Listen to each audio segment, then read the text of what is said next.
നമസ്കാരം. സ്പോട്ട് ലൈവിലേക്ക് സ്വാഗതം. സ്വന്തം വീട്ടിൽ പോലും സുരക്ഷിതരല്ലാത്ത പെൺകുട്ടികളുടെ അവസ്ഥ. കേരളത്തിലെ ചില വീടുകളിൽ ഭയത്തോടെ കഴിയുന്ന നിരവധി പെൺകുട്ടികളുണ്ട്. സംരക്ഷണം ഒരുക്കേണ്ട സ്വന്തം അച്ഛനും ബന്ധുക്കളും അയൽവാസികളും അവരാൽ വേട്ടയാടപ്പെടുന്ന നിരവധി പെൺകുട്ടികളുടെ ജീവിതം പല ദിവസങ്ങളും നമ്മൾ കേൾക്കാറുണ്ട്.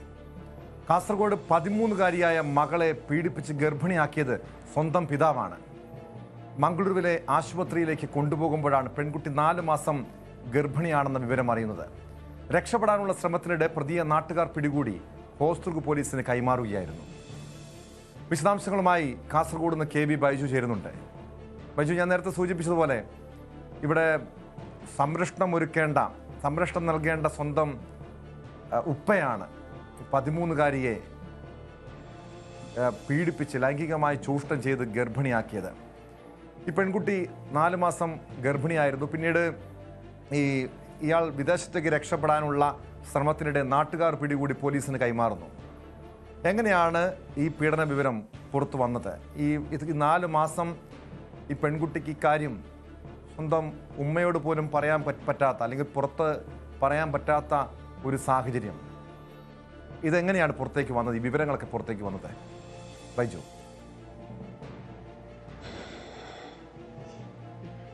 ടോമേ, ഏതായാലും ഈ കുഞ്ഞുങ്ങൾക്ക് നേരെ, നമ്മുടെ പെൺകുഞ്ഞുങ്ങൾക്ക് നേരെയുള്ള ഇത്തരത്തിലുള്ള ലൈംഗിക അതിക്രമം അത് തുടർച്ചയായ ദിവസങ്ങളിൽ റിപ്പോർട്ട് ചെയ്യുന്നു എന്ന ആശങ്കയുണ്ടാക്കുന്ന, അതല്ലെങ്കിൽ ഞെട്ടിപ്പിക്കുന്ന വിവരങ്ങളാണ് ഓരോ ദിവസവും ഇത്തരത്തിൽ വരുന്നത്. അങ്ങനെ ഒരു സംഭവമാണ് ഇപ്പോൾ ഹോസ്ദുർഗ് പോലീസ് സ്റ്റേഷൻ പരിധിയിൽ ഇന്ന് റിപ്പോർട്ട് ചെയ്തിരിക്കുന്നത്. ടോം സൂചിപ്പിച്ചതുപോലെ 13 വയസ്സുള്ള ഈ പെൺകുട്ടിയെ ഇത്തരത്തിൽ സ്വന്തം പിതാവ് തന്നെ ലൈംഗിക അതിക്രമത്തിന് ഇരയാക്കുകയും പിന്നീട് ഈ പെൺകുട്ടി 4 മാസം ഗർഭിണിയാകുന്ന ഒരു സാഹചര്യമാണ് ഉണ്ടായത്. ഇത് മംഗളൂരുവിൽ നടുവേദന എന്ന ഒരു ആവശ്യത്തിന് ആശുപത്രിയിൽ ചികിത്സക്കായി എത്തിയപ്പോഴാണ് ഡോക്ടർമാർ ഈ കാര്യം അറിയുന്നതും പിന്നീട് ഹോസ്ദുർഗ് പോലീസിൽ വിവരം അറിയിക്കുന്നതും. അങ്ങനെയാണ് ഈ വിവരം പുറത്തു വരുന്നത്. ആ കുട്ടിയെ പിന്നീട് വിശദമായ മൊഴി രേഖപ്പെടുത്തിയപ്പോഴാണ് ഈ ഞെട്ടിപ്പിക്കുന്ന വസ്തുത പുറത്തു വരുന്നത്. ഈ സ്വന്തം പിതാവ് തന്നെ ഈ കുട്ടിയെ ലൈംഗികമായി പീഡിപ്പിച്ചു എന്ന കാര്യം. ഭയം കാരണം അത് ഈ മാതാവോട് പറയാത്ത സാഹചര്യം ഉണ്ടായിരുന്നു. ഏതായാലും ഈ ഡോക്ടർമാരുടെ ശ്രദ്ധയിൽപ്പെട്ടതുകൊണ്ടാണ് ഈ സംഭവം അറിയുന്നത്. പിന്നീട് ഇയാളെ പിതാവിനെ നാട്ടുകാരാണ് കയ്യോടെ പിടികൂടുന്നത്. ഇയാൾ പാസ്പോർട്ട് കൈക്കലാക്കി വീട്ടിൽ നിന്നും രക്ഷപ്പെടാനുള്ള ശ്രമമായിരുന്നു. അങ്ങനെ നാട്ടുകാർ കയ്യോടെ പിടികൂടി പോലീസിനെ ഏൽപ്പിക്കുന്ന സാഹചര്യമാണ് ഉണ്ടായത്. എന്തായാലും തുടർച്ചയായ ദിവസങ്ങളിൽ ഇത്തരത്തിൽ പെൺകുട്ടികൾക്ക് നേരെ ലൈംഗിക അതിക്രമം, അതും നേരത്തെയൊക്കെ നമ്മൾ റിപ്പോർട്ട് ചെയ്യുക ബസ്സിനകത്തും പൊതുസ്ഥലത്തുമൊക്കെ സ്ത്രീകൾക്ക് നേരെ വലിയ ബുദ്ധിമുട്ടാണെങ്കിൽ ഇപ്പോൾ അത് നിരന്തരം ഓരോ ദിവസവും വീടിനകം തന്നെ സ്വന്തം പിതാവും അല്ലെങ്കിൽ ബന്ധുക്കളും തന്നെ ഇത്തരത്തിൽ പീഡിപ്പിക്കുന്ന വാർത്തകളാണ്. വലിയ ആശങ്കയുണ്ടാക്കുന്ന വാർത്തകളാണ്. എവിടെയാണ് ഇതിന് പൂട്ട് ഇടുക അല്ലെങ്കിൽ ഇത് ഇല്ലാതാക്കുക എന്നത് ഏറ്റവും ഗൗരവമായി ആലോചിക്കേണ്ട സമയമായിരിക്കുന്നു. അത്തരത്തിൽ കഴിഞ്ഞ ഇതേ കേസിന് സമാനമായ കേസാണ് ജൂലൈ മാസത്തിൽ കാസർഗോഡ് ജില്ലയിൽ നിന്ന് റിപ്പോർട്ട് ചെയ്തത്. അത് 15 വയസ്സുകാരിയായ ഒരു പെൺകുട്ടിയെ ഇത്തരത്തിൽ സ്വന്തം പിതാവ് തന്നെ ലൈംഗികമായി പീഡിപ്പിക്കുകയും പിന്നീട് ഈ പെൺകുട്ടി പ്രസവിക്കുന്ന സാഹചര്യമാണ് ഉണ്ടായത്. അങ്ങനെ ഓരോ വാർത്തകളും ഞെട്ടിപ്പിക്കുന്നതാണ്. നമുക്കൊരിക്കലും ചിന്തിക്കാൻ പോലും കഴിയാത്ത സാമൂഹിക അന്തരീക്ഷത്തെ തന്നെ വലിയ തോതിൽ ബാധിക്കുന്ന തരത്തിലേക്കാണ് ഇത്തരം പോക്സോ കേസുകൾ റിപ്പോർട്ട് ചെയ്യുന്നതാണ് ഏറ്റവും വേദനാജനകം. കഴിഞ്ഞ ദിവസം നമ്മൾ തന്നെ റിപ്പോർട്ട് ചെയ്തതാണ്. ബസ് ഡ്രൈവർ പ്രായപൂർത്തിയാകാത്ത പെൺകുട്ടിയെ ലോഡ്ജിൽ കൊണ്ടുപോയി നിരന്തരം പീഡിപ്പിക്കുകയും പിന്നീട് നഗ്ന ദൃശ്യങ്ങൾ കാട്ടി ബലാത്സംഗം ചെയ്യുന്ന സാഹചര്യമൊക്കെ ഉണ്ടായ ഒരു വാർത്ത കഴിഞ്ഞ ദിവസമാണ് റിപ്പോർട്ട് ചെയ്തത്. അതേപോലെ തന്നെയാണ് മന്ത്രവാദി 19 വയസ്സുകാരിയെ ഈ സമീപ ദിവസങ്ങളിൽ സമാനമായ നിരവധി കേസുകൾ റിപ്പോർട്ട് ചെയ്യുന്നുണ്ട്. സ്വന്തം അച്ഛൻ തന്നെ അതായത് ഏതാനും ദിവസങ്ങൾക്ക് മുൻപാണ് കാസർഗോഡ് ഒരു പെൺകുട്ടിയെ ലൈംഗികമായി ചൂഷണം ചെയ്ത് ആ പെൺകുട്ടി പിന്നീട് ഗർഭിണിയായ ഒരു കുഞ്ഞിന് ജന്മം നൽകുന്ന സാഹചര്യം. ഇന്നലെ KB ബൈജു കാസർഗോഡ് മറ്റ് 2 കേസുകൾ, അത് ഒരു ബസ് ഡ്രൈവർ പെൺകുട്ടിയെ തട്ടിക്കൊണ്ടുപോയി പീഡിപ്പിച്ച കേസും മറ്റൊരു മന്ത്രവാദി 19-കാരിയെ തട്ടിക്കൊണ്ടുപോയി ലൈംഗിക ചൂഷണത്തിന് ഇരയാക്കാൻ ശ്രമിച്ച സംഭവം റിപ്പോർട്ട് ചെയ്തത്. നമുക്കറിയാം, സ്കൂൾ തലങ്ങൾ മുതൽ ഈ കുട്ടികൾക്ക് കൃത്യമായ ബോധവൽക്കരണം നൽകുന്നുണ്ട്. ഗുഡ് ടച്ചിനെ കുറിച്ചും ബാഡ് ടച്ചിനെ കുറിച്ചൊക്കെ പഠിപ്പിക്കുന്നുണ്ട്. അതായത് ഉറ്റവർ പോലും ഈ കുട്ടികളെ ചൂഷണം ചെയ്യുന്ന ഇതുപോലുള്ള സംഭവങ്ങൾ ഉണ്ടായപ്പോഴാണ് നമ്മുടെ വിദ്യാഭ്യാസ വകുപ്പ് തന്നെ അതിന് മുൻകൈ എടുത്തുകൊണ്ട് സ്കൂളുകൾ കേന്ദ്രീകരിച്ച് കൗൺസിലിംഗ് ഒക്കെ ആരംഭിച്ചത്. പക്ഷേ ഈ കാസർകോട്ടെ ഈ സംഭവം, ഈ പെൺകുട്ടി 13-കാരി 4 മാസം ഗർഭിണിയായ വിവരം എന്തുകൊണ്ടാണ് ഇത് പുറത്തറിയാതിരുന്നത്? വീട്ടിൽ അമ്മയോട് പറയാൻ കഴിയാത്തൊരു സാഹചര്യം, ഏതെങ്കിലും രീതിയിലുള്ള ഭീഷണി ഉണ്ടായിരുന്നോ? അതല്ലെങ്കിൽ സ്കൂളിൽ ഒരു കൗൺസിലിങ്ങോ? ഈ പെൺകുട്ടിയുടെ സ്വാഭാവികമായും സ്വഭാവത്തിലൊക്കെ മാറ്റങ്ങൾ വരുമ്പോൾ അത് അധ്യാപകർ ശ്രദ്ധിക്കേണ്ടതാണ്, കുട്ടിക്ക് കൗൺസിലിംഗ് നൽകേണ്ടതാണ്. ഇത് എവിടെയാണ് ഒരു പ്രശ്നമുണ്ടായത് ബൈജു? ടോമെ, ആ കാര്യത്തിൽ വളരെ ഗൗരവമായി ആലോചിക്കേണ്ട സമയം അതിക്രമിച്ചിരിക്കുന്നു എന്നാണ് നമുക്ക് പറയാനുള്ളത്. ഈ കേസിലേക്ക് വന്നാൽ ഇത് പോലീസ് പറയുന്നത് ഈ കുട്ടി ഭയം കാരണം ഇത്തരത്തിൽ ലൈംഗിക അതിക്രമത്തിന് ഇരയായ വിവരം കുട്ടിക്കറിയാം. പക്ഷേ ഭയം കാരണം ഇത് മാതാവോടോ അല്ലെങ്കിൽ പുറത്ത് ആരോടോ ഈ കുട്ടി പറയാൻ തയ്യാറായിട്ടില്ല. ഈ നടുവേദന, വലിയ തോതിൽ നടുവേദന അനുഭവപ്പെട്ടതിനെ തുടർന്ന് ആശുപത്രിയിൽ ചികിത്സ തേടുകയും ഡോക്ടറാണ് ഇത് തിരിച്ചറിയുന്നത് ഈ കുട്ടി ഗർഭിണിയാണ്, 4 മാസം ഗർഭിണിയാണ്. 13 വയസ്സ്, അതായത് 8ാം ക്ലാസ് പഠിക്കുന്ന ഒരു കുട്ടിയാണ്. ആ 13 വയസ്സുകാരി ഇത്തരത്തിൽ ഗർഭിണിയാണെന്ന വിവരം ഡോക്ടറാണ് അറിയുന്നത്. പിന്നീട് ഡോക്ടർ ഇത് വിവരം ഹോസ്ദുർഗ് പോലീസിനെ അറിയിക്കായിരുന്നു.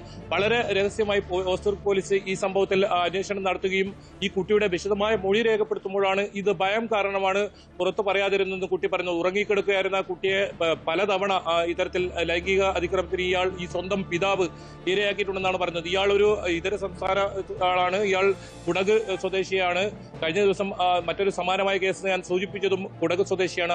ആ കേസിൽ ഇയാൾ വിദേശത്തേക്ക് കടക്കുന്ന സാഹചര്യമാണ് ഉണ്ടായത്. ഇതിലും സമാനമായ രീതിയിൽ ഇയാൾ പാസ്പോർട്ട് വീട്ടിലുണ്ടായിരുന്ന പാസ്പോർട്ട് എടുക്കാൻ ഇയാൾ എത്തുകയായിരുന്നു. ആ പാസ്പോർട്ട് പോലീസ് അതിനു മുമ്പ് തന്നെ കൈക്കലാക്കിയിരുന്നു. പാസ്പോർട്ട് ഇയാൾ എടുത്ത് ഇവിടെ നിന്നും വിദേശത്തേക്ക് കടക്കാനായിരുന്നു ശ്രമം. ഇത് പോലീസ് അറിഞ്ഞു, അതല്ലെങ്കിൽ പുറത്തറിഞ്ഞു, വിവരം അറിഞ്ഞു എന്ന് മനസ്സിലാക്കിയതോടെ വിദേശത്ത് കടക്കാൻ ഒരു ശ്രമം ഉണ്ടായി. സ്വന്തം മകളെ പീഡിപ്പിച്ച് ആ പ്രതി വിദേശത്തേക്ക് കടക്കുന്നു. ഏതായാലും പോക്സോ കേസുകൾ വളരെ ഗൗരവമുള്ളതാണ്. ഇതിൽ പലപ്പോഴും നമ്മൾ കണ്ടതാണ് 1 വർഷം അല്ലെങ്കിൽ 1.5 വർഷത്തിന് മുമ്പാകം വളരെ വേഗത്തിൽ ഇതിൽ ശിക്ഷ പ്രഖ്യാപിക്കുന്നതും വലിയ തോതിൽ 100 വർഷം വരെ ശിക്ഷ വിധിച്ച പോക്സോ കേസുകളുണ്ട്. ഇത്തരം കേസുകളിൽ വലിയ തോതിലുള്ള ശിക്ഷ വിധി ഉണ്ടാകുമ്പോഴും കേസുകൾക്ക് ഒരു കുറവും വരുന്നില്ല. ഓരോ ദിവസവും നമുക്ക് അങ്ങേയറ്റം വേദന ഉണ്ടാക്കുന്ന രീതിയിൽ, അല്ലെങ്കിൽ ഒരിക്കലും ചിന്തിക്കാൻ പോലും കഴിയാത്ത രീതിയിൽ സാമൂഹിക അന്തരീക്ഷം തന്നെ മാറ്റിമറിക്കുന്ന രീതിയിലാണ് ഇപ്പോൾ ഓരോ കേസുകൾ റിപ്പോർട്ട് ചെയ്തത്. ഏതായാലും പോലീസിനെ സംബന്ധിച്ചിടത്തോളം ഇത്തരം വളരെ അപൂർവ സാഹചര്യങ്ങൾ മാത്രമാണ് ഈ കേസുകൾ തിരിച്ചറിയുന്നത്. അത് ഒരു പക്ഷേ കൗൺസിലിംഗിൽ നേരത്തെ പറഞ്ഞതുപോലെ സ്വഭാവത്തിലെ മാറ്റം കാരണം സംശയം തോന്നി കൗൺസിലിംഗ് നടത്തുമ്പോൾ ആ കുട്ടികൾ വെളിപ്പെടുത്തുന്നു. അതല്ലെങ്കിൽ ഇതുപോലുള്ള ആശുപത്രികളിലോ മറ്റ് ചികിത്സ തേടുമ്പോൾ ഇത്തരം വിവരങ്ങൾ പുറത്തു വരുന്നു. അല്ലാതെ ഭയം കാരണം മിക്ക വീടുകളിലും ഇത്തരം കുട്ടികൾ ഇത് സഹിച്ച്, ഇത്തരത്തിൽ അടക്കം സഹിച്ച് ഇത്തരം ഉണ്ട്, ഒരുപാട് കേസുകൾ ഉണ്ട് എന്ന് തന്നെയാണ് നമുക്ക് ഈ കാര്യങ്ങൾ മനസ്സിലാക്കാൻ സാധിക്കുന്നത്. കാരണം തുടർച്ചയായ ദിവസങ്ങളിൽ റിപ്പോർട്ട് ചെയ്യുന്ന കേസുകളുടെ സ്വഭാവം നോക്കിയാൽ നമുക്ക് മനസ്സിലാക്കാം അതിലെല്ലാം ഈ കുട്ടികൾ ഈ ഭയം കാരണം പുറത്തു പറയാത്ത ഒരു സാഹചര്യമുണ്ട്. കാരണം അത്രയും തങ്ങൾക്ക് വേണ്ടപ്പെട്ട ഒരാളാണ് ഈ ലൈംഗിക അതിക്രമത്തിന് ഇരയാകുന്നത് ഈ കുട്ടികൾ. പ്രത്യേകിച്ച് സ്വന്തം പിതാവ് തന്നെ ഇങ്ങനെ ഒരു കൃത്യം ചെയ്യുമ്പോൾ ഇതെങ്ങനെയാണ് ഈ കുട്ടികൾ പുറത്തു പറയുക? അവരുടെ മാനസികാവസ്ഥ ഒന്ന് ആലോചിച്ചാൽ മാത്രം മതി. സ്വന്തം വീട്ടിൽ നേരത്തെ ടോം തുടക്കത്തിൽ സൂചിപ്പിച്ചതുപോലെ തന്നെ സ്വന്തം വീട്ടിൽ പോലും സുരക്ഷിതരല്ല തങ്ങളുടെ കുഞ്ഞുങ്ങൾ എന്ന രീതിയിലേക്കാണ് ഇപ്പോൾ കാര്യങ്ങൾ പോകുന്നത്. അത് കഴിഞ്ഞ സമയങ്ങളിലൊക്കെ പുറത്ത് ഇറങ്ങുന്ന സ്ത്രീകൾക്ക് നേരെ, അതല്ലെങ്കിൽ ഇവിടെ നാട്ടുകാരുടെ ഇടപെടൽ മൂലമാണ് ഈ പ്രതിയെ, ഈ പിതാവിനെ, സ്വന്തം മകളെ ലൈംഗികമായി ചൂഷണം ചെയ്ത പിതാവിനെ പിടികൂടാൻ കഴിഞ്ഞത്. ഇയാൾ വിദേശത്തേക്ക്, ഈ സംഭവത്തിന് ശേഷം വിദേശത്തേക്ക് കടക്കാനുള്ള നീക്കം നാട്ടുകാർ ഇടപെട്ട് തടയുന്നു, പ്രതിയെ പിടികൂടി പോലീസിന് കൈമാറുന്നു. അങ്ങനെ ഒരു നാട്ടുകാർക്കൊരു സംശയം തോന്നാനുള്ള കാരണം എന്തായിരിക്കും? പോലീസ് ജാഗ്രതാ നിർദ്ദേശം നൽകിയതാണ്, കാരണം ഇത്തരമൊരു സംഭവം ഉണ്ട് എന്ന് പോലീസിനെ അറിയിച്ചതിനെ തുടർന്നാണോ നാട്ടുകാരുടെ ഭാഗത്തു നിന്നും ഇടപെടൽ ഉണ്ടായത്?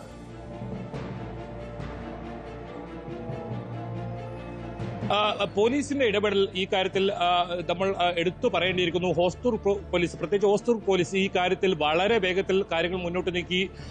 ഈ വിവരം ഡോക്ടർമാർ പോലീസിനെയാണ് അറിയിക്കുന്നത്. അവർ കൃത്യമായി പോലീസിനെ അറിയിച്ചപ്പോൾ തന്നെ ഇവർ ഈ വീട്ടിലേക്ക് എത്തുകയും വീട്ടിൽ നിന്നും ഇയാളുടെ പാസ്പോർട്ട് ആദ്യം പോലീസ്, കാരണം കഴിഞ്ഞ കേസുകളിലൊക്കെ പോലീസിന് കൃത്യമായി അറിയാം ഇത്തരം കേസുകൾ ഉണ്ടായാൽ ഇവർ പ്രതികൾ രക്ഷപ്പെടുന്നു, അത് വിദേശത്തേക്ക് രക്ഷപ്പെടുന്നു, പിന്നീട് ഇവരെ പിടികൂടാൻ വലിയ തോതിലുള്ള സാങ്കേതിക പ്രശ്നങ്ങളൊക്കെ ഉണ്ടാകുന്ന സാഹചര്യമുണ്ട്. അതുകൊണ്ട് തന്നെ ഇയാളുടെ പാസ്പോർട്ട് എത്തിയപ്പോഴാണ് ഹോസ്ദുർഗ് പോലീസ് ആദ്യം പിടിച്ചുവെക്കുന്നത്. പിന്നീട് നാട്ടുകാർ ഉൾപ്പെടെ രാത്രി ഈ വീട്ടും പരിസരത്തുമൊക്കെയായി ഇയാളെ പിടികൂടാനായി കാത്തിരിക്കുന്നു. അങ്ങനെ ഇയാൾ വീട്ടിലെത്തിയപ്പോഴാണ് നാട്ടുകാർ തന്നെ ഇയാളെ പിടികൂടുന്നതും ഈ പോലീസിനെ ഏൽപ്പിക്കുന്നു. അതിന്റെ ചില ദൃശ്യങ്ങൾ, കാരണം ഈ പോക്സോ കേസുകളിൽ ഏറ്റവും എടുത്തു പറയുന്നത് ടോമെ, നമുക്ക് പലപ്പോഴും ഇത് ആരാണ് ഈ പീഡനത്തിന് ഇരയാക്കിയെന്ന കാര്യങ്ങൾ പോലും നമുക്ക് പറയാൻ കഴിയാത്ത സാഹചര്യമുണ്ട്. കാരണം ബന്ധുക്കളാകുമ്പോൾ ഇതിൽ ഒരുപാട് നിയമ പ്രശ്നങ്ങളുണ്ട്. നമുക്ക് പേരുകൾ പറയാൻ സാധിക്കാത്ത അവസ്ഥയുണ്ട്, സ്ഥലം എവിടെയാണെന്ന് പറയാൻ സാധിക്കാത്ത അവസ്ഥയുണ്ട്. ഒരുപക്ഷെ അത്തരം ആനുകൂല്യങ്ങളൊക്കെ ആണോ ഇത്തരം കേസുകൾ വർദ്ധിക്കുന്നതിന് കാരണമെന്നൊക്കെ പരിശോധിക്കേണ്ട സമയം അതിക്രമിച്ചിരിക്കുന്നു. ഇതിൽ കൃത്യമായ ഒരു ഇടപെടൽ സാമൂഹിക സുരക്ഷാ വകുപ്പിനായാലും മറ്റും സംവിധാനങ്ങൾ ഒക്കെ ഉണർന്ന് പ്രവർത്തിക്കേണ്ട സമയം അതിക്രമിച്ചിരിക്കുന്നു എന്ന് തന്നെയാണ് നമുക്ക് ആവർത്തിച്ച് പറയാനുള്ളത്. കാരണം അത്രത്തോളം കേസുകളാണ് നമ്മുടെ കുഞ്ഞുങ്ങൾക്ക് നേരെ ലൈംഗിക അതിക്രമം നടത്തുന്നത്. നമുക്ക് ടോമെ, ഈ ഒരു കാലഘട്ടത്തിൽ 13 വയസ്സുള്ള ഒരു കുട്ടി ഇത്തരത്തിൽ ഗർഭിണിയാവുകയും പ്രസവിക്കുന്നതൊക്കെ ഒന്ന് ചിന്തിച്ചാൽ മാത്രം നമുക്ക് മനസ്സിലാവും അതിന്റെ ഗൗരവം എത്രത്തോളം ഉണ്ട്. ഈ നാട്ടുകാർ തന്നെ ഇതിന്റെ ഞെട്ടലിൽ നിന്നും ഇപ്പോഴും വിട്ടുമാറില്ല. കാരണം അവർ ഒരു തരത്തിലും പ്രതീക്ഷിക്കാത്ത ഒരു സംഭവമായിരുന്നു ഇത്. അതുകൊണ്ടാണ് നാട്ടുകാർ ഇന്നലെ രാത്രി മുഴുവൻ, ഇന്ന് പുലർച്ചെ വരെ ഈ വീടിന് ചുറ്റും ഇയാളെ പിടികൂടാൻ കാത്തിരിക്കുന്നതും പിന്നീട് പുലർച്ചയോടുകൂടി ഇയാൾ വീട്ടിൽ ഈ പാസ്പോർട്ട് കൈക്കലാക്കി ഇവിടുന്ന് രക്ഷപ്പെടാൻ വേണ്ടി വരുന്ന സമയത്താണ് നാട്ടുകാർ ഇയാളെ പിടികൂടുന്നത്. അതല്ലെങ്കിൽ ഒരുപക്ഷെ ഇയാൾ രക്ഷപ്പെടുമായിരുന്നു. ഏതായാലും ഹോസ്ദുർഗ് പോലീസ് കൃത്യമായ ഇടപെടലുണ്ടായി. പലപ്പോഴും ഇത്തരം വിവരങ്ങൾ ഇത്തരത്തിൽ ഡോക്ടർമാർ പരിശോധന നടത്തുമ്പോൾ ആ വിവരം അറിയുന്നു, അതല്ലെങ്കിൽ കൗൺസിലിംഗിൽ വിവരം അറിയുന്നു എന്ന് മാത്രം അല്ലാതെ അതിനപ്പുറം നമ്മുടെ പെൺകുട്ടികൾക്ക് അതല്ലെങ്കിൽ കുഞ്ഞുങ്ങൾക്ക് വീടിനകത്ത് സൂചിപ്പിച്ചതുപോലെ ഇവിടെ 4 മാസത്തിന് ശേഷമാണ് ഈ സംഭവം. സ്വന്തം പിതാവ് പീഡിപ്പിച്ച വിവരം ഈ പെൺകുട്ടി ഈ വിവരങ്ങൾ പുറത്തു വരുന്നത്. ഒടുവിൽ നാട്ടുകാരുടെ ഇടപെടലിലൂടെ പോലീസ് പ്രതിയെ പിടികൂടുകയായിരുന്നു. ഇനി മറ്റൊരു വാർത്തയിലേക്കാണ്. സമാനമായ രീതിയിൽ തന്നെയുള്ള ഒരു പോക്സോ കേസ്, അതും ഒരു രാഷ്ട്രീയ നേതാവിൻ്റെ ഭാഗത്തു നിന്നാണ് ഒരു 10 വയസ്സുകാരന് നേരെ ലൈംഗിക ചൂഷണമുണ്ടായത്. പോക്സോ കേസിൽ CPM ബ്രാഞ്ച് സെക്രട്ടറി അറസ്റ്റിലായി. പാലക്കാട് പുതുനഗരം ചെട്ടിയത്തുകുളമ്പ് ബ്രാഞ്ച് സെക്രട്ടറി ഷാജിയാണ് പിടിയിലായത്. കൊടുവായൂരിൽ കായിക ഉപകരണങ്ങൾ വിൽക്കുന്ന കട നടത്തുന്നയാളാണ് പ്രതി ഷാജി. ജേഴ്സി വാങ്ങാൻ കടയിലെത്തിയ 10ാം ക്ലാസ് വിദ്യാർത്ഥിയാണ് ഇയാൾ ഉപദ്രവിച്ചത്. ചൊവ്വാഴ്ച രാവിലെയാണ് കേസിനാസ്പദമായ സംഭവം. കോടതിയിൽ ഹാജരാക്കിയ പ്രതിയെ റിമാൻഡ് ചെയ്തു. വിവരങ്ങളുമായി പ്രജിത്ത് കോങ്ങാട് ചേരുന്നുണ്ട്. പ്രജിത്ത്, പ്രത്യേകിച്ച് നമുക്കറിയാം ഈ പാലക്കാട് ഈ സമീപ ദിവസങ്ങളിൽ രാഹുൽ മാങ്കൂട്ടം MLA-ക്കെതിരെ ഉള്ള ലൈംഗികാരോപണ കേസുമായി ബന്ധപ്പെട്ട് വലിയ സമരങ്ങളും പ്രക്ഷോഭങ്ങളും ഒക്കെ അരങ്ങേറിയ നാടാണ്. അവിടെ നിന്നാണ് ഒരു CPM ബ്രാഞ്ച് സെക്രട്ടറി മറ്റൊരു പോക്സോ കേസിൽ അറസ്റ്റായിരിക്കുന്നത്. ഇതെന്നാണ് ഈ കേസിനാസ്പദമായ സംഭവം എന്നാണ് പോലീസിൻ്റെ ഭാഗത്തുനിന്ന് എന്ത് നടപടിയാണ്? കാരണം പ്രത്യേകിച്ച് അറിയാം, ഭരണകക്ഷിയിൽപ്പെട്ട നേതാവായതുകൊണ്ട് ഏതെങ്കിലും രീതിയിലുള്ള കേസ് അട്ടിമറി ശ്രമങ്ങളൊക്കെ ഉണ്ടാകാനുള്ള സാധ്യതയുണ്ട്. പക്ഷേ ഇവിടെ പോലീസിൻ്റെ ഭാഗത്തുനിന്നും കർശനമായ നടപടി ഉണ്ടായിട്ടുണ്ട്. പാർട്ടി എന്ത് നടപടിയാണ് സ്വീകരിച്ചത്? ചൊവ്വാഴ്ച രാവിലെയാണ് ഈ കേസിനാസ്പദമായ സംഭവം ഇവിടെ കൊടുവായൂരുണ്ടാകുന്നത്. കൊടുവായൂർ സ്പോർട്സ് കട നടത്തിയിരുന്ന ഷാജിയുടെ അവിടെ ഒരു ജേഴ്സി എടുക്കാൻ വേണ്ടി 10ാം ക്ലാസ്സിൽ പഠിക്കുന്ന ഒരു കുട്ടി വരുന്നു. അത് ആൺകുട്ടിയാണ്. ആൺകുട്ടി വരുന്നു. ആൺകുട്ടിയെയാണ് ഈ ബ്രാഞ്ച് പൂർണ്ണനഗരം ചെട്ടിയത്ത് കുളമ്പ് ബ്രാഞ്ച് സെക്രട്ടറി ആയ ഷാജി അവിടെ കുറച്ചു കാലങ്ങളായിട്ട് സ്പോർട്സ് കട നടത്തി വരുന്നുണ്ട്. ആ ഷാജിയാണ് പ്രകൃതി വിരുദ്ധ പീഡനത്തിന് കുട്ടിയെ ഇരയാക്കാൻ ശ്രമിച്ചത്. ഭയന്ന് പേടിച്ച കുട്ടി വീട്ടിൽ പോയി പറയുകയും വീട്ടുകാരോട് പറഞ്ഞ ശേഷം വീട്ടുകാർ ഇത് കാര്യം അന്വേഷിക്കുകയും ഇത് സംഭവം സത്യമാണെന്ന് മനസ്സിലായ ശേഷം പുതുനഗരം പോലീസിൽ പോയി കംപ്ലൈന്റ് കൊടുക്കുകയും പുതുനഗരം പോലീസും അന്വേഷിക്കുന്ന സമാന്തരമായ രീതിയിൽ തന്നെ CPM-ലും ഈ അന്വേഷണം വരുന്നു. ബ്രാഞ്ച് സെക്രട്ടറി ആയതുകൊണ്ട് CPM-ലും ഒരു അന്വേഷണം വരുന്നുണ്ടായിരുന്നു. CPM-ലും പോലീസ് കേസെടുത്തതിന് ശേഷം CPM ബ്രാഞ്ച് സെക്രട്ടറിയെ പുറത്താക്കിയായിരുന്നു, CPM-ൽ നിന്ന് പുറത്താക്കിയെന്ന് പാർട്ടി ഇപ്പോൾ പറയുന്നുണ്ട്. പക്ഷെ കേസ് ഊർജിതമായി തന്നെ മുന്നോട്ട് പോകണം എന്ന് തന്നെയാണ് രക്ഷിതാക്കളും പറയുന്നത്.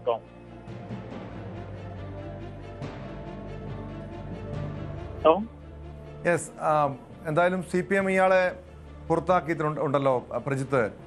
ഇത് CPM-നെ സംബന്ധിച്ച് ഏറെ പ്രതിരോധത്തിലായൊരു സാഹചര്യമുണ്ട്. കാരണം ഒരു വശത്ത് MLA-ക്കെതിരെ, പാലക്കാട് MLA-ക്കെതിരെ വലിയ പ്രതിഷേധം നടക്കുമ്പോഴാണ്, അതായത് MLA സ്വന്തം നാട്ടിൽ കയറ്റില്ല, നിയോജകമണ്ഡലത്തിലെ പരിപാടികളിൽ പോലും പങ്കെടുപ്പിക്കില്ല എന്ന് പറഞ്ഞുകൊണ്ട്, മാത്രമല്ല അയാൾക്കെതിരെ വലിയ പ്രതിഷേധമൊക്കെ അരങ്ങേറുന്ന സാഹചര്യത്തിൽ ബ്രാഞ്ച് സെക്രട്ടറി CPM നേതാവ് അറസ്റ്റിനായത് പാർട്ടിയെ സംബന്ധിച്ച് അങ്ങേയറ്റം നാണക്കേടുണ്ടാക്കിയിരിക്കുകയല്ലേ?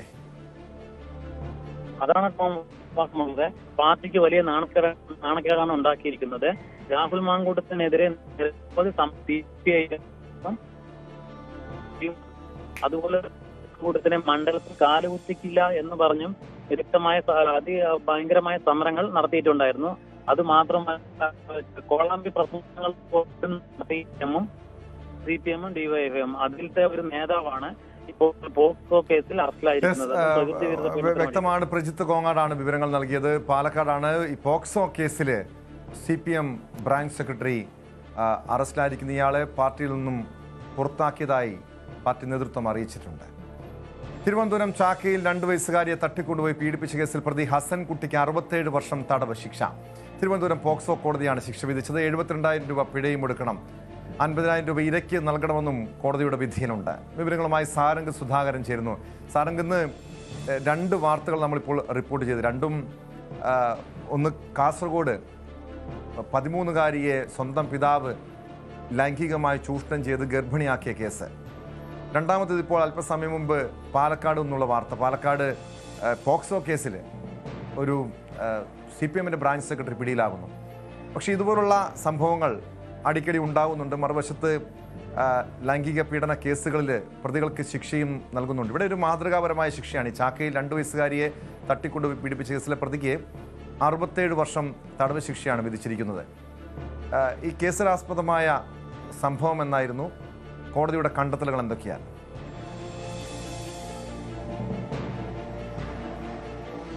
ടോം, വളരെ ശക്തമായ ഒരു അന്വേഷണത്തിന്റെ ഫലമായിട്ടാണ് ഇത്തരത്തിൽ ഒരു പ്രതിക്ക് ഇത്രയും വലിയൊരു 67 വർഷം ശിക്ഷ വാങ്ങിച്ചു നൽകാൻ ഈ പോലീസിനും പ്രോസിക്യൂഷനുമായത്. കാരണം ഇത് ആ സമയത്ത് വളരെ കൂളികളൊക്കെ സൃഷ്ടിച്ച ഒരു കേസായിരുന്നു. കാരണം ഈ ഒരു നാടോടി ബാലികയെ, കുടുംബത്തോടൊപ്പം ഉറങ്ങിക്കിടക്കായിരുന്ന നാടോടി ബാലികയെ ഈ പ്രതി അവിടെ നിന്നും മിഠായി നൽകി പ്രലോഭിപ്പിച്ച ശേഷം അവിടെ നിന്ന് തട്ടിക്കൊണ്ടു പോവുകയും പിന്നീട് ലൈംഗിക ചൂഷണത്തിന് ഇരയാക്കുകയും ചെയ്യുകയായിരുന്നു. അതിനുശേഷം ഒച്ചവെച്ച കുട്ടിയെ ഈ വാ അടക്കി പൊത്തുകയും തുടർന്ന് മരിച്ചു എന്ന് കരുതിയ കുട്ടിയെ ഈ ഓടയിലേക്ക് ഉപേക്ഷിക്കുകയായിരുന്നു.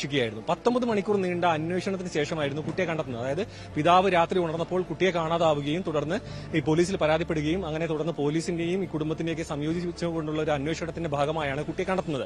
തുടർന്ന് ഈ പ്രതിയെ പിടികൂടാനുള്ള ശ്രമം വളരെ വ്യാപകമായി പോലീസ് നടത്തി. അതായത് തുടക്കത്തിൽ ഈ ഒരു ഫോൺ ആ ഭാഗത്തൂടെ സഞ്ചരിച്ച ഫോൺ കോൾ, അതായത് ഫോണുകളെ, സിം കാർഡുകളെ സംബന്ധിച്ചുകൊണ്ടുള്ള ഒരു അന്വേഷണമായിരുന്നു. അത് എങ്ങും എത്താതായതിനു ശേഷമാണ് പിന്നീട് CCTV കേന്ദ്രീകരിച്ചുകൊണ്ടുള്ള അന്വേഷണം നടക്കുന്നതും പിന്നീട് ആ CCTV കേന്ദ്രീകരിച്ചുള്ള അന്വേഷണത്തിലാണ് ഈ പ്രതിയെ കണ്ടെത്തുന്നതും തുടർന്ന് ഈ പ്രതി സമാന കേസിന് ഇതിനു മുൻപ് അറസ്റ്റിലാവുകയും ശിക്ഷ അനുഭവിക്കുകയും ചെയ്തു വരികയായിരുന്നു. അതിനിടയിലാണ് ഇത്തരത്തിൽ വീണ്ടും ഒരു കുറ്റകൃത്യം നടത്തുന്നത്. അങ്ങനെ ഈ ഒരു സമൂഹത്തിന് തന്നെ ആപത്താണ് ഈ ഒരു പ്രതി എന്ന വസ്തുത ഈ പ്രോസിക്യൂഷനെ കോടതിയിൽ തെളിയിക്കാനായി അത്തരത്തിലാണ് ഈ പ്രതിക്ക് ഇത്രയും വലിയ വർഷം ശിക്ഷ നൽകാനും കഴിഞ്ഞത്. മാത്രമല്ല അത് അതിക്രൂരമായാണ് കുട്ടിയെ പീഡിപ്പിച്ചത്. ഈ ഒരു ലക്ഷ്യത്തോടുകൂടി, ഈ കൊല്ലണം എന്ന ലക്ഷ്യത്തോടുകൂടി തന്നെയാണ് കുട്ടിയെ ഓടയിലേക്ക് ഉപേക്ഷിച്ചത്. അതുകൊണ്ട് തന്നെ ആ കുറ്റവും നിലനിൽക്കും. മാത്രമല്ല അതിനുശേഷം ഈ പ്രതി ഇവിടെ നിന്നും ആലുവയിലേക്കും അവിടെ നിന്നും പഴനിയിലേക്കും കടന്നു കളഞ്ഞു. അവിടെ നിന്നും ഈ തലയടക്കം മുട്ട പഠിച്ചതിന് ശേഷം രൂപമാറ്റം വരുത്തി അതിനുശേഷമാണ് 13 ദിവസത്തിന് ശേഷമാണ് പ്രതി പിടിയിലാകുന്നത്. ഈ ഒരു പ്രതിയെ പിടികൂടാനായി വേണ്ടി തിരുവനന്തപുരം, കൊല്ലം എന്നിങ്ങനെയുള്ള തെക്കൻ ജില്ലകളിലെല്ലാം പോലീസ് വല വിരിച്ചിരുന്നു. തുടർന്ന് ഈ പ്രതി സ്ഥിരമായി വരുന്ന പല ഭാഗങ്ങളിലും പോലീസ് ശക്തമായ നിരീക്ഷണം ഏർപ്പെടുത്തുകയും അതിനുശേഷമാണ് പ്രതിയെ പിടിച്ചത്. അതുമാത്രമല്ല ഒരു വളരെ ചുരുങ്ങിയ കാലഘട്ടത്തിനുള്ളിൽ പ്രതിക്കെതിരെയുള്ള ശക്തമായ തെളിവുകൾ ശേഖരിച്ചും മറ്റ് ദൃക്സാക്ഷികളൊന്നും തന്നെ ഇല്ലാത്തതുകൊണ്ട് തന്നെ ശാസ്ത്രീയ തെളിവുകളുടെ അടിസ്ഥാനത്തിലാണ് ഈ കേസ് ഇത്രയും ശക്തമായി തെളിയിക്കാൻ കഴിഞ്ഞത്. മാത്രമല്ല ഈ ഒരു പ്രതി സമൂഹത്തിന് വിപത്താണ്. ഇതിന് മുൻപും ഇതേപോലെ കുട്ടികളെ ചൂഷണം, അതായത് ലൈംഗിക ചൂഷണത്തിന് ഇരയാക്കിയിട്ടുണ്ട്. മാത്രമല്ല നിരവധി മോഷണ കേസുകളിൽ പ്രതിയായിട്ടുണ്ട്. ഈ വസ്തുതകൾ, ഈ ഒരു ചരിത്രമെല്ലാം പ്രോസിക്യൂഷൻ കോടതി കൃത്യമായി തെളിയിച്ചതിന്റെ ഭാഗമായാണ് കോടതി കനത്ത ശിക്ഷ തന്നെ ഈ ഒരു പ്രതിക്ക് നൽകിയത്. ഈ 67 വർഷം ഈ ഒരു തടവിനൊപ്പം തന്നെ പിഴത്തുകയും അടക്കേണ്ടതുണ്ട്. നിലവിൽ ഈ ഒരു പോക്സോ കോടതിയുടെ സുപ്രധാനപ്പെട്ട ഒരു വിധിയാണ്. കാരണം അന്ന് ഒരുപാട് ചർച്ച, മാധ്യമങ്ങളിലടക്കം ഒരുപാട് മാധ്യമ ചർച്ചകൾക്കടക്കം വിധേയമായ ഒരു കേസായിരുന്നു ഇത്. ആ കുട്ടി ജീവനോടെ ആശങ്കയോടെയാണ് ആ വാർത്തയെ റിപ്പോർട്ട് ചെയ്ത്. ആ പെൺകുട്ടിയെ കാണാതാകുന്നു. അതിനുശേഷം പെൺകുട്ടിയെ പോലീസിന്റെയും നാട്ടുകാരുടെയും ഒക്കെ കൃത്യമായ ഇടപെടലിലൂടെ കണ്ടെത്താൻ കഴിയുന്നു പ്രതിയെ. പക്ഷെ അവിടെയും പ്രതിക്ക് വേണ്ടിയുള്ള തെരച്ചിൽ സംസ്ഥാനത്തെമ്പാടും ഊർജിതമാക്കുകയും അതിനുശേഷമാണ് ഇയാളിലേക്ക്, ഈ പ്രതിയിലേക്ക്, കൊടും ക്രിമിനലിലേക്ക് അന്വേഷണ സംഘത്തിന് എത്താനൊക്കെ കഴിഞ്ഞത്. ഈ പ്രോസിക്യൂഷൻ്റെ ഒരു ആവശ്യം എന്തായിരുന്നു? നേരത്തെ സാരംഗ് സൂചിപ്പിച്ചു, ഇയാളൊരു കൊടും ക്രിമിനലാണ്, മോഷ്ടാവാണ്, സ്ഥിരം കുറ്റവാളിയാണ്. ഇത് ഈ 67 വർഷം തടവ് ശിക്ഷ, കാരണം ഇയാളിനി പുറലോകം കാണില്ല, അതുതന്നെയായിരുന്നു പ്രോസിക്യൂഷൻ പ്രധാനമായും കോടതിയിൽ വാദിച്ചതും.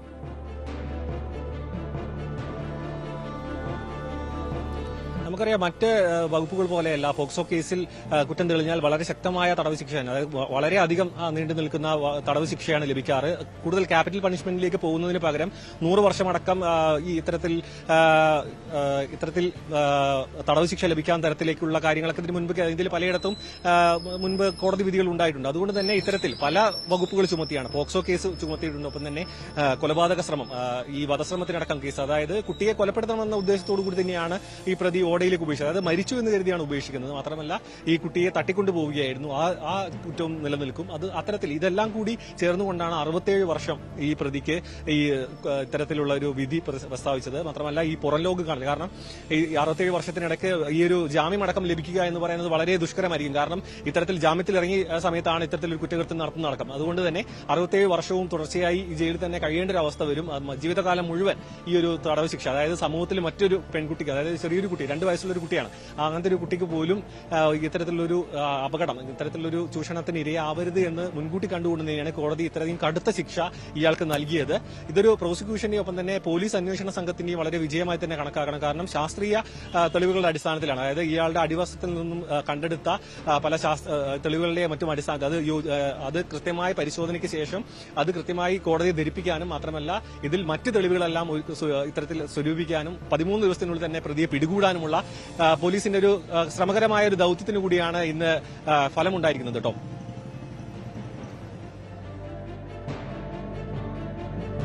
യെസ്, വ്യക്തമാണ്. എന്തായാലും മാതൃകാപരമായ ശിക്ഷയാണ് ഈ പ്രതിക്ക് ലഭിച്ചിരിക്കുന്നത്. ഏറെ പ്രമാദമായ, കേരളമേറെ ചർച്ച ചെയ്ത കേസായിരുന്നു. ചാക്കയിലെ 2 വയസ്സുകാരിയെ തട്ടിക്കൊണ്ടുപോയി ലൈംഗിക പീഡനത്തിന് ഇരയാക്കിയ കേസ്.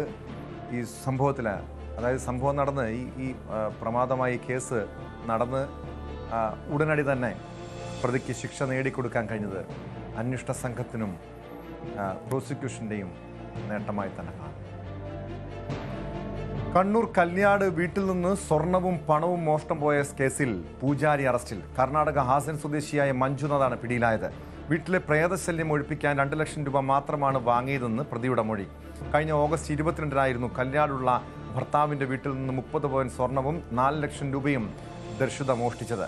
അടുത്ത ദിവസം കുൻസൂരിലെ ലോഡ്ജിൽ ദർശിതയെ കൊല്ലപ്പെട്ട നിലയിൽ കണ്ടെത്തുകയായിരുന്നു. വിവരങ്ങളുമായി സുമേഷ് മോറാഴ ചേരുന്നുണ്ട് കണ്ണൂരിൽ നിന്ന്. സുമേഷ്, ഈ ഒരു പൂജാരിയാണ് ഈ രീതിയിൽ സ്വർണവും പണവും മോഷ്ടിച്ച കേസിൽ പിടിയിലായിരിക്കുന്നത്. ഈ കേസിനാസ്പദമായ സംഭവം ഇതെങ്ങനെയാണ്? ഈ കേസിലേക്ക്, ഈ പൂജാരിയിലേക്ക് അന്വേഷണ സംഘത്തിൽ എത്താൻ കഴിഞ്ഞത് എങ്ങനെയാണ്? ടോം, ആഗസ്റ്റ് 22-നായിരുന്നു ഈ കേസിന് ആസ്പദമായ തുടക്കം എന്ന് പറയുന്നത്. നേരത്തെ സൂചിപ്പിച്ചതുപോലെ തന്നെ കല്യാട് ചുങ്കസ്ഥാനത്തുള്ള ഒരു വീട്ടിൽ ഒരു മോഷണം നടക്കുന്നു. ഈ മോഷണത്തിന്റെ ഭാഗമായി 30 പവൻ സ്വർണ്ണാഭരണവും ഒപ്പം 4 ലക്ഷം രൂപയുമാണ് മോഷണം പോയത്.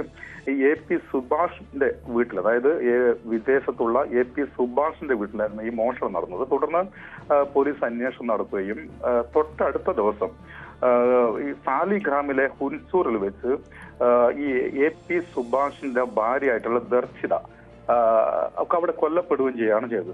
അന്ന് ഈ മോഷണം നടന്ന ആ സമയത്ത് ഈ ദർശിതയെ ഈ വീട്ടിൽ നിന്നും കാണാതാവുകയും ചെയ്തിരുന്നു. അപ്പോൾ തന്നെ പോലീസിന്റെ അന്വേഷണത്തിൽ ഈ മോഷണത്തിൽ ദർശിതക്ക് പങ്കുണ്ടാകാൻ സാധ്യതയുണ്ട് എന്നാണ് പോലീസ് മനസ്സിലാക്കിയത്. അതിന്റെ തുടർന്നുള്ള അന്വേഷണം നടക്കുന്നതിനിടയിലായിരുന്നു ഈ സാലിഗ്രാമിലെ ഒരു ലോഡ്ജിൽ വെച്ച് ഈ ദർശിത കൊല്ലപ്പെട്ട രീതിയിൽ പോലീസ് കണ്ടെത്തുകയും ചെയ്തു. ഒപ്പം ഈ ഇതിന്റെ സുഹൃത്ത്, ദർശിതയുടെ സുഹൃത്തായ സിദ്ധരാജുവിനും ഒപ്പമായിരുന്നു ഈ ദർശിത ഇവിടെ നിന്നും നാട് വിട്ടത്.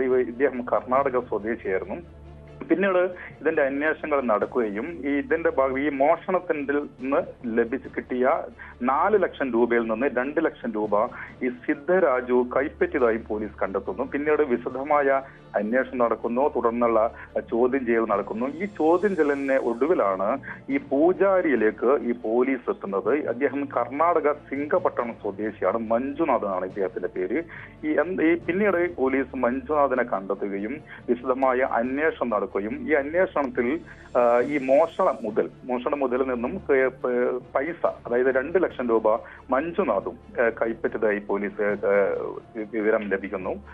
ഇതിന് അന്വേഷണത്തിന് ഏറെ നിർണായകമായത് ഒരു CCTV ദൃശ്യമായിരുന്നു. അതായത് കർണാടക ഭാഗമായിട്ടുള്ള ഹോട്ടലും ബേക്കറിയും കൂടിയുള്ള ഒരു സ്ഥാപനത്തിന് സമീപത്തു നിന്നും ഈ ബാഗ് കൈമാറുന്നതായിട്ടുള്ള ഒരു CCTV ദൃശ്യം പോലീസിന് ലഭിക്കുകയും ഈ ദൃശ്യത്തെ അടിസ്ഥാനമാക്കിയുള്ള അന്വേഷണം നടക്കുകയും ഇതിൽ നിന്ന് മഞ്ജുനാഥാണ്, ഈ പൂജാരിയായിട്ടുള്ള മഞ്ജുനാഥാണ് എന്ന് പോലീസിന് വ്യക്തമാവുകയും ചെയ്തത്. പിന്നീടാണ് അന്വേഷണം മറ്റൊരു തലത്തിലേക്ക് പോലീസ് എത്തുന്നത്. എന്താണ് ഈ പൂജാരിയും ഈ ദർശിതയുമായിട്ടുള്ള ബന്ധം എന്നുള്ളതാണ് പോലീസ് അന്വേഷിച്ചത്. അതിൽ നിന്നുള്ള അന്വേഷണത്തിന്റെ ഭാഗമായി പോലീസിന് വ്യക്തമായത് ഈ ആൺ സുഹൃത്തും ദർശിതയുമായി വേറെ രീതിയിലുള്ള ബന്ധമുണ്ടായിരുന്നു. ഈ ബന്ധം ദൃഢമാക്കുന്നതിന് വേണ്ടി ഈ പൂജാരിയെ സമീപിക്കുകയും ഒപ്പം ആ വീട്ടിൽ പ്രേതബാധയുണ്ടെന്ന് പൂജാരി പറയുകയും അതിന്റെ അടിസ്ഥാനത്തിൽ അതിന് പരിഹാര ക്രിയ ചെയ്യണം എന്ന് പൂജാരി നിർദ്ദേശിക്കുകയും ചെയ്തു. ഇതിന് കൃത്യമായ തുക, ഇത്ര പൈസ വേണം എന്ന് പൂജാരി പറയുകയും ആ തുക ഈ മോഷണം നടന്ന പൈസയിൽ നിന്ന് പൂജാരിക്ക് കൊടുക്കുകയും ചെയ്തു എന്നാണ് പോലീസ് പറയുന്നത്. എന്നാൽ ഈ കൊലപാതകത്തിലോ ഈ മോഷണത്തിലോ ഈ പൂജാരിക്ക് ഭാഗമല്ല എന്നാണ് ഇപ്പോൾ പോലീസിന്റെ അന്വേഷണത്തിൽ വ്യക്തമായിട്ടുള്ളത്. അതായത് ഇതിന്റെ കൂടെ ഉണ്ടായിരുന്ന 30 സ്വർണ്ണ ആഭരണവും ഇപ്പൊ പോലീസിനെ കണ്ടെത്താൻ സാധിച്ചിട്ടില്ല. ഏതായാലും അത്തരം ഒരു അന്വേഷണത്തിന്റെ ഭാഗമായി തന്നെയാണ് ഇപ്പം പോലീസുള്ളത്. ഇരിട്ടി DYSP K ദർശനയുടെ കൊലപാതകത്തെ കുറിച്ച് എന്തെങ്കിലും അറിവുണ്ടായിരുന്നോ? പങ്കില്ലെങ്കിൽ പോലും, കൊലപാതകത്തിൽ നേരിട്ട് പങ്കില്ലെങ്കിൽ പോലും ഇതിന്റെ ഗൂഢാലോചനയിലോ മറ്റോ ഈ പൂജാരിക്ക് പങ്കുണ്ടായിരുന്നോ? പോലീസ് വ്യക്തമാക്കുന്നത് അത്തരം അന്വേഷണം പോലീസ് നടത്തിയിട്ടുണ്ട്. ആ അന്വേഷണത്തിൽ അത് ചോദ്യം ചെയ്യലിന്റെ ഭാഗമായി അത്തരം ഒരു പങ്ക് ഈ മഞ്ജുനാഥിന്, അതായത് പൂജാരിയായിട്ടുള്ള മഞ്ജുനാഥിന് ഇല്ല എന്ന് തന്നെയാണ് പോലീസ് കണ്ടെത്തിയിരിക്കുന്നത്. അതായത് ഈ പൈസ കൈപ്പറ്റി, മോഷണ മുതൽ എന്ന നിലയിൽ ആ പൈസ കൈപ്പറ്റി എന്നുള്ള ഒരു കുറ്റം മാത്രമാണ് ഇപ്പം മഞ്ജുനാഥന് ഈ പോലീസ് ചുമത്തിയിട്ടുള്ളത്. അതായത് മറ്റുള്ള കൊലപാതകം, അതുപോലെ തന്നെ മോഷണ ശ്രമം ഉൾപ്പെടെ ഒരു കാര്യത്തിലും മഞ്ജുനാഥ് ഭാഗമായിട്ടില്ല എന്ന് തന്നെയാണ് പോലീസ് വ്യക്തമാക്കുന്നത്. എന്നാൽ ഇത് കേരള പോലീസിനെ സംബന്ധിച്ചിടത്തോളം ഇതിന്റെ മോഷണവുമായി ബന്ധപ്പെട്ട അന്വേഷണം മാത്രമാണ് കേരള പോലീസിനുള്ളത്. മറ്റ് കൊലപാതകം ഉൾപ്പെടെയുള്ള കാര്യങ്ങൾ അന്വേഷിക്കുന്നത് കർണാടക പോലീസാണ്. കർണാടകയിലാണ് ഇതിന്റെ കൊലപാതകം നടന്നത്. എന്നാൽ മോഷണം നടന്നതാവട്ടെ കണ്ണൂർ ജില്ലയിലെ കല്യാട് എന്ന് പറയുന്ന സ്ഥലത്താണ്. അതുകൊണ്ടാണ് ഈ ഇരിട്ടി DSPയുടെ നേതൃത്വത്തിലുള്ള സംഘം ഇത്തരം ഒരു അന്വേഷണം നടത്തുകയും അതിന്റെ അടിസ്ഥാനത്തിൽ ഈ പൂജാരിയിലേക്ക് അന്വേഷണം എത്തുകയും ചെയ്തത്. ആ പൂജാരിയിൽ നിന്ന് ലഭിച്ച പൈസയിൽ നിന്നാണ് ഇതൊരു മോഷണ തുകയാണ് എന്ന് പോലീസ് കണ്ടെത്തുകയും അതിന്റെ അടിസ്ഥാനത്തിൽ ചോദ്യം ചെയ്യുകയും ചെയ്തത്. ഏതായാലും ഇദ്ദേഹത്തെ കണ്ണൂർ JCM കോടതിയിൽ കൂടുതൽ അന്വേഷണം ചോദ്യം ചെയ്യുകയും അതിന്റെ സുമേഷ്, ഇവിടെ പ്രേതബാധ ഉണ്ട് എന്ന് പറഞ്ഞാണ് ഈ പൂജാരി മഞ്ജുനാഥ് ഇവരിൽ നിന്നും, ഈ കമിതാക്കളിൽ നിന്നും സ്വർണം തട്ടിയെടുക്കുന്നത്. അങ്ങനെയെങ്കിൽ ഇതുപോലെ ഇയാൾ കൂടുതൽ പേരെ കബളിപ്പിച്ച് സമാനമായ രീതിയിൽ തട്ടിപ്പ് നടത്തിയതായി സംശയിക്കണോ? പോലീസ് ആ രീതിയിലേക്ക് അന്വേഷണം നടത്തുന്നുണ്ടോ? അതോ ഈ കണ്ണൂരിലെ കല്യാട്ടെ വീട്ടിൽ നടത്തിയ കവർച്ചാ കേസ് മാത്രമാണോ പോലീസ് പരിശോധിക്കുന്നത്? ടോം, അത്തരം ഒരു അന്വേഷണത്തിൽ എന്തായാലും പോലീസ് കടക്കും. സ്വാഭാവികമായും ഇത് മറ്റു തലത്തിൽ അല്ലെങ്കിൽ ഇവരുടെ കയ്യിൽ നിന്നല്ലാതെ ഇതുപോലുള്ള മറ്റാളുടെ കയ്യിൽ നിന്നെങ്കിലും ഇതുപോലുള്ള പൈസകൾ കൈപ്പറ്റിയിട്ടുണ്ടോ, അത്തരം ഈ കുറ്റകൃത്യത്തിൽ ഇയാൾ പങ്കുണ്ടോ എന്നുൾപ്പെടെയുള്ള കാര്യങ്ങൾ പോലീസ് പരിശോധിക്കുകയാണ്. സ്വാഭാവികമായിട്ട് അന്വേഷണം നടത്തും. ഏതായാലും ഇദ്ദേഹത്തെ ഇപ്പോൾ കോടതി റിമാൻഡ് ചെയ്തിട്ടുണ്ട്. സ്വാഭാവികമായും പോലീസ് ഇയാളെ കസ്റ്റഡിയിൽ വാങ്ങിക്കും. ഈ കസ്റ്റഡിയിൽ വാങ്ങിച്ചതിന് ശേഷം സ്വാഭാവികമായും നല്ല രീതിയിലൊരു അന്വേഷണം വേണം, ചോദ്യം ചെയ്യൽ വേണം. ഈ ചോദ്യം ചെയ്യലിന്റെ ഭാഗമായി കൊണ്ട് മാത്രമേ ഇന്ന് ഈ പൂജാരിയുമായി ബന്ധപ്പെട്ട കഴിഞ്ഞ കാലങ്ങളിൽ ഉണ്ടായ കാര്യങ്ങൾ അന്വേഷിക്കേണ്ടതുണ്ട്. ഇദ്ദേഹത്തിന് മറ്റ് കുറ്റകൃത്യങ്ങളിൽ പങ്കുണ്ടോ എന്നുള്ള കാര്യങ്ങൾ പൂർണ്ണമായും പോലീസിനെ കണ്ടെത്തേണ്ടതുണ്ട്. അതുകൊണ്ട് തന്നെ വിശദമായ അന്വേഷണം പോലീസിന്റെ ഭാഗത്ത് നിന്ന് ഉണ്ടാകണം. അതുകൊണ്ട് തന്നെ വരും ദിവസം ഇദ്ദേഹത്തെ കസ്റ്റഡി ലഭിക്കുന്നതിനുള്ള അപേക്ഷ നൽകുമെന്ന് തന്നെയാണ് ഇപ്പോൾ ഇരിട്ടി DYSP K ധനഞ്ജയ ബാബു അറിയിച്ചിട്ടുള്ളത്. വ്യക്തമാണ്. സുമേഷ് മോറാഴിയാണ് കണ്ണൂരിൽ നിന്നും വിവരങ്ങൾ നൽകിയത്. നടൻ മോഹൻലാലിന്റെ ചിത്രങ്ങളും വീഡിയോകളും ഉപയോഗിച്ച് സൈബർ തട്ടിപ്പിന് ശ്രമം. ആ വാർത്തയിലേക്ക് എത്താം ഇടവേളയ്ക്ക് ശേഷം.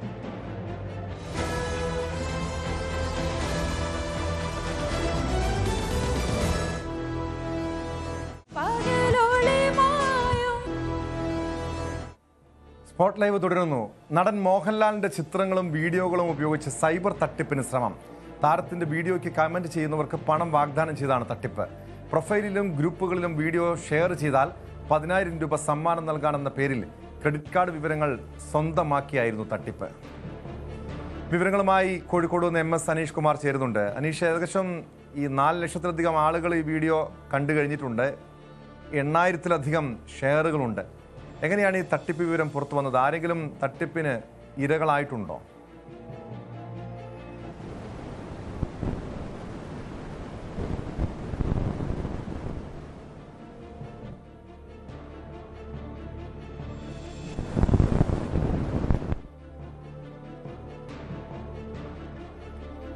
മോഹൻലാലിൻ്റെ വീഡിയോയ്ക്ക് കമൻറ്റ് ചെയ്യുന്നവർക്ക് പണം വാഗ്ദാനം ചെയ്തായിരുന്നു ഈ തട്ടിപ്പുകൾ നടന്നത്. അതായത് ഈ നിർദ്ദേശപ്രകാരം, ഈ സൈബർ സംഘത്തിൻ്റെ, തട്ടിപ്പ് സംഘത്തിൻ്റെ നിർദ്ദേശപ്രകാരം ഫേസ്ബുക്ക് പ്രൊഫൈലിലും ഗ്രൂപ്പുകളിലും വീഡിയോ ഷെയർ ചെയ്യണം. അങ്ങനെ ഷെയർ ചെയ്താൽ 10,000 രൂപ സമ്മാനം നൽകാം എന്ന പേരിൽ ഈ സംഘങ്ങൾ സമീപിക്കും.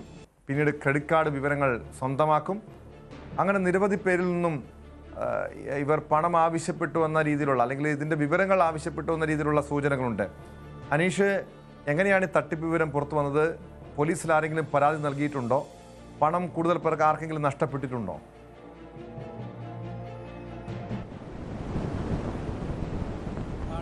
ആളുകൾക്ക് പണം നഷ്ടപ്പെട്ടുമായിട്ടുണ്ട്.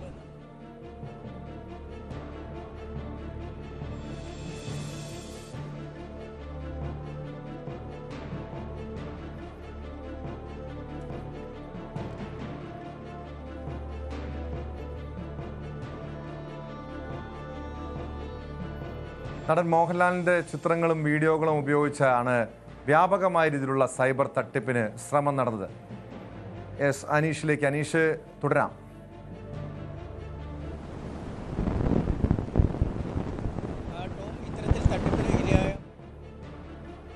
സോഷ്യൽ മീഡിയയിൽ നിലവിലുള്ള ഒരു ട്രെൻഡ് ദുരുപയോഗം ചെയ്താണ് ഇത്തരത്തിലെ തട്ടിപ്പ് നടക്കുന്നത്. നമുക്ക് കഴിഞ്ഞ കുറച്ച് ദിവസങ്ങളായി തന്നെ നോക്കിയാൽ ഈ സമൂഹ മാധ്യമങ്ങളിലും ലക്ഷക്കണക്കിന് ആരാധകരൊക്കെ ഉള്ള, അല്ലെങ്കിൽ ഫോളോവേഴ്സ് ഉള്ള പ്രശസ്തരായ ആളുകൾ പോലും, പ്രത്യേകിച്ചും മലയാളത്തിലെ ആളുകൾ പോലും ഇത്തരം ഓഫറുകൾ വാഗ്ദാനം ചെയ്ത്, അതായത് തന്റെ ഈ ഏറ്റവും ഒടുവിൽ വരുന്ന പോസ്റ്റിന് കമന്റ് ചെയ്യുകയാണെങ്കിൽ, അല്ലെങ്കിൽ അത് ലൈക്ക് ചെയ്താൽ, അല്ലെങ്കിൽ ഷെയർ ചെയ്താൽ ഒരു നറുക്കെടുപ്പിൽ പങ്കെടുക്കാൻ അവസരം കിട്ടുന്നു. അങ്ങനെ നറുക്കെടുക്കുന്ന ആളുകൾക്ക് 1,00,000 രൂപ, 50,000 രൂപ എന്നൊക്കെ സമ്മാനം വാഗ്ദാനം ചെയ്യുന്ന തരത്തിലുള്ള പോസ്റ്റുകൾ കഴിഞ്ഞ കുറച്ച് ദിവസങ്ങളായി തന്നെ സമൂഹ മാധ്യമങ്ങളിൽ വലിയ തോതിൽ പ്രചരിക്കുന്നുണ്ട്. അത് ഒരുപക്ഷെ ഒരു കണ്ടന്റ് ക്രിയേറ്റ് ചെയ്ത് അത് സോഷ്യൽ മീഡിയയിൽ പോസ്റ്റ് ചെയ്താൽ ഉണ്ടാകുന്നതിനേക്കാൾ റീച്ചും സാമ്പത്തിക ലാഭവും ഇത്തരം പോസ്റ്റുകൾക്കാണ് എന്ന് തിരിച്ചറിഞ്ഞാവും ഇത്തരം വളരെ പ്രശസ്തരായ ആളുകൾ പോലും ഇത്തരം മത്സരങ്ങളിലേക്കൊക്കെ കടക്കുന്ന, അല്ലെങ്കിൽ ഈ സമ്മാന നറുക്കെടുപ്പ് പോലുള്ള കാര്യങ്ങളിലേക്ക് കടക്കുന്നതെന്നാണ് നമുക്ക് മനസ്സിലാക്കാൻ കഴിയുന്നത്. അത്തരത്തിലൊരു നറുക്കെടുപ്പ് എന്ന പേരിലാണ് ഈ മോഹൻലാൽ ഫാൻ എന്ന പേജിൽ ഇത്തരത്തിൽ ഒരു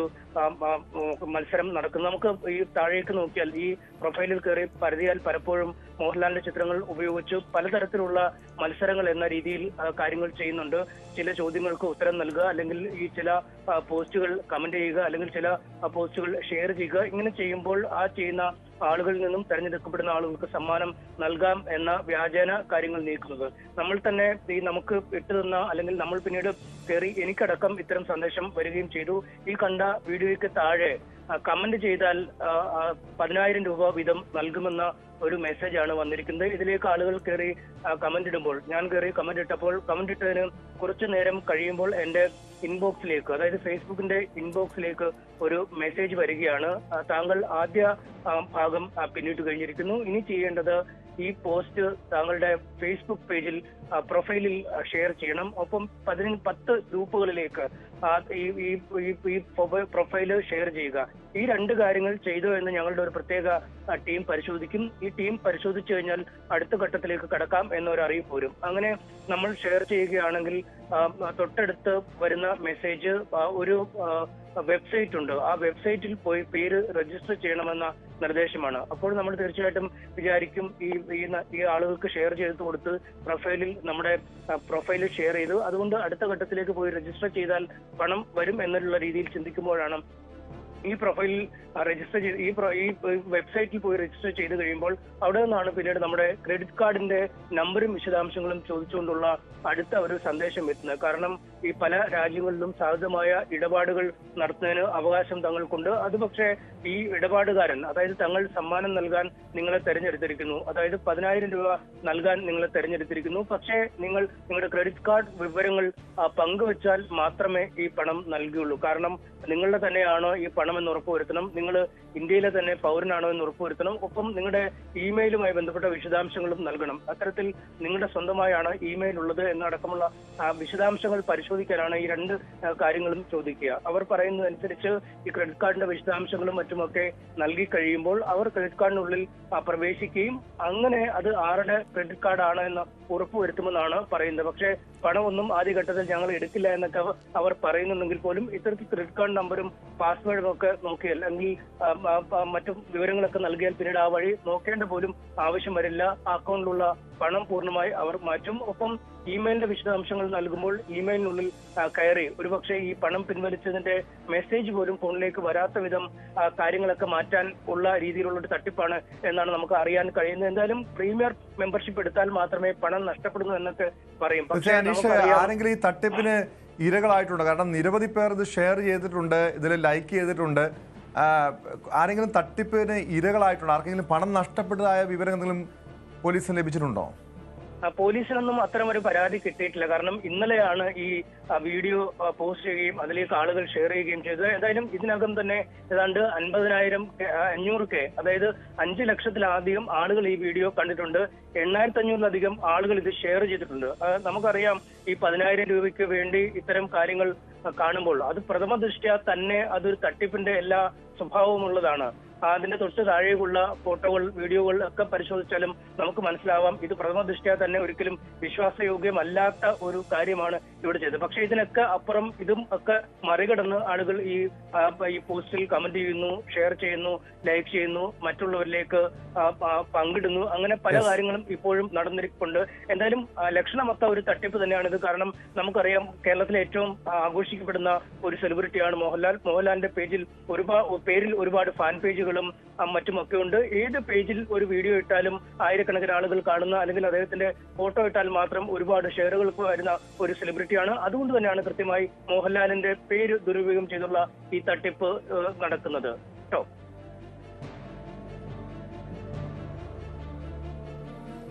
വ്യക്തമാണ്. കോഴിക്കോട് നിന്ന് MS അനീഷ് കുമാറാണ് വിവരങ്ങൾ നൽകിയത്. മോഹൻലാലിന്റെ പേരിലാണ് ഈ രീതിയിലുള്ള വ്യാപകമായ രീതിയിലുള്ള തട്ടിപ്പ് നടന്നിട്ടുള്ളത്. ഇതുവരെയും പരാതിയൊന്നും ലഭിച്ചിട്ടില്ലെങ്കിലും ആരെങ്കിലും തട്ടിപ്പിന് ഇരകളായിട്ടുണ്ടെങ്കിൽ അവർ പോലീസിനെ സമീപിക്കണം.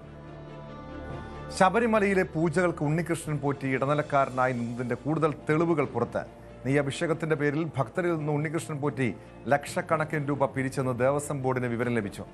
2022 ഫെബ്രുവരി 1 ബംഗളൂരുവിലെ ഭക്തന്റെ പേരിൽ 18,000-ഓളം നെയ്ത്തേങ്ങ അഭിഷേകത്തിന് എത്തിച്ചതും ഉണ്ണികൃഷ്ണനാണ്.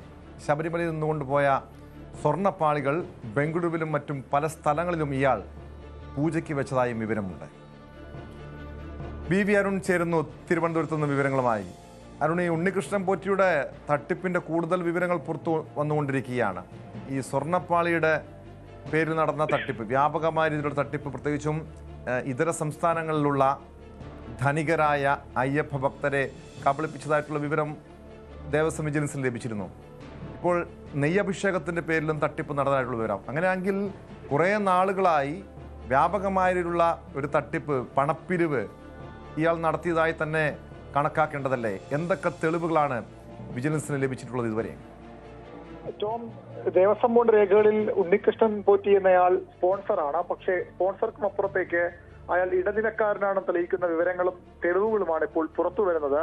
ശബരിമലയിലുള്ള പ്രധാന പൂജകൾക്കും അവിടുത്തെ സ്വാധീനമുള്ള ആളുകൾക്ക് വലിയ ഇളവ് ലഭിക്കും, അവർക്ക് മുൻഗണന ലഭിക്കാറുണ്ട്. അതുപോലെ തന്നെയാണ് ഈ ഉണ്ണികൃഷ്ണൻ പോറ്റി എന്ന ആളുടെയും ഇടപാടുകൾ എന്നാണ് നമുക്ക് ലഭിക്കുന്ന സൂചനകൾ. ദേവസ്വം വിജിലൻസ് സമിതിയും ആ രീതിയിൽ തന്നെയാണ്. ഏറ്റവും പ്രധാനപ്പെട്ടത് ശബരിമലയിൽ ഏറ്റവും ബുദ്ധിമുട്ടുള്ളതും നെയ്യഭിഷേകത്തിനാണ്. അയ്യപ്പന്റെ ഏറ്റവും പ്രിയപ്പെട്ട വഴിപാടായി വിശ്വസിച്ചു പോരുന്നതാണ് നെയ്യഭിഷേകം. ഇരുമുടിക്കെട്ടിൽ നെയ്ത്തേങ്ങയുമായാണ് ഭക്തർ മല ചവിട്ടേണ്ടത്. 18-ാം പടി ചവിട്ടുമ്പോഴും അങ്ങനെ തന്നെ വേണം.